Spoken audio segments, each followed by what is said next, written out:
Okay, let's be real.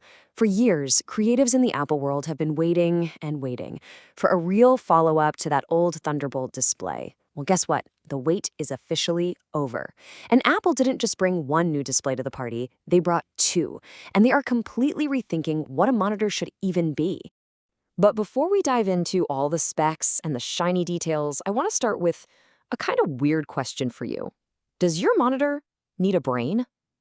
I know, it sounds a little out there, but that question is at the very heart of Apple's new lineup. And you'll see it pretty much changes everything.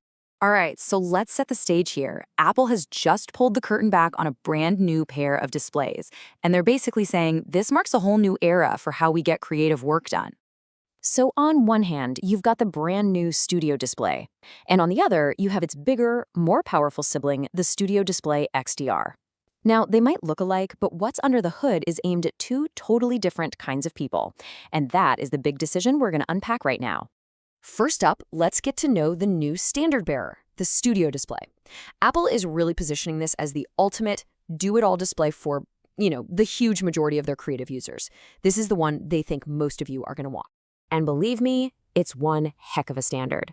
We're talking about a beautiful 27-inch 5K Retina screen. And get this, it has a powerful A16 Bionic chip inside the actual display, plus a 12-megapixel camera that does center stage and a whole 6-speaker sound system with spatial audio. See, this isn't just a screen you plug in. It's basically a smart hub for your desk. Let's just stop and think about that resolution for a second. 5K. On a 27-inch display, that means you're looking at over 14.7 million pixels.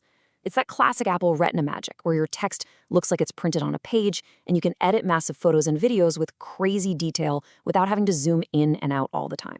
And this brings us right back to that first big question, why a brain? Well, that A16 Bionic chip is the magic that powers cool features like center stage, where the camera follows you around on video calls, and it does all the heavy lifting for that immersive spatial audio. By putting the chip in the monitor itself, these features just work perfectly, even if your Mac isn't the most powerful one. It kind of hints at a future where our accessories are just as smart as our computers. But what if the new standard just isn't enough for you? Well, that's where the Studio Display XDR enters the picture. If the standard model is the fantastic new baseline, the XDR is for the pros who need to push the absolute limits of what's possible with color and light. And wow, the jump in specs here is, it's huge. The resolution bumps up to 6K, it brings in Apple's top-of-the-line Extreme Dynamic Range, or XDR, we get an absolutely insane peak brightness, promotion for that buttery smooth scrolling, and of course the option for that fancy nano-texture glass to kill reflections. Let's just focus on that brightness number for a sec. 1,600 nits. To put that in perspective, a really good high-end monitor might get to maybe 400 or 500 nits. This level of brightness means that the bright spots in an HDR video look unbelievably real.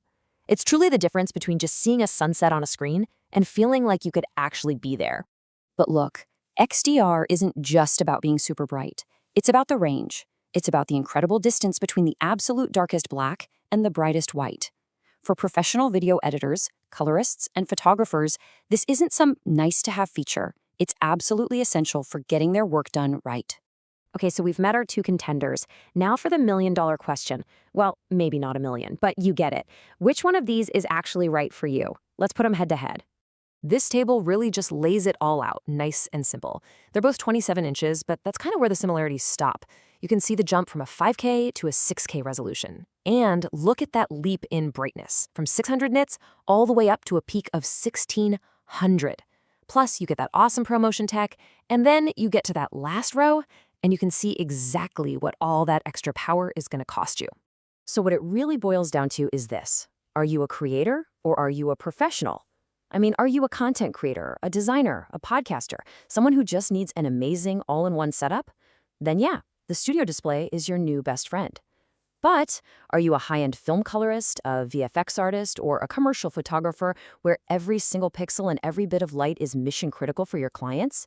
Then that extra investment for XDR suddenly becomes a total necessity. And, this quote from the announcement really sums up Apple's whole game plan here. They said they want to create the ultimate creative studio. So they're taking that super high-end pro experience and bringing it down to a wider audience with a standard studio display, while still pushing things forward for that top 1% with the XDR. Which brings us to the final piece of the puzzle, the one we all have to think about, the price. So let's talk about the value and the vision behind these numbers. This chart really helps put it all in perspective.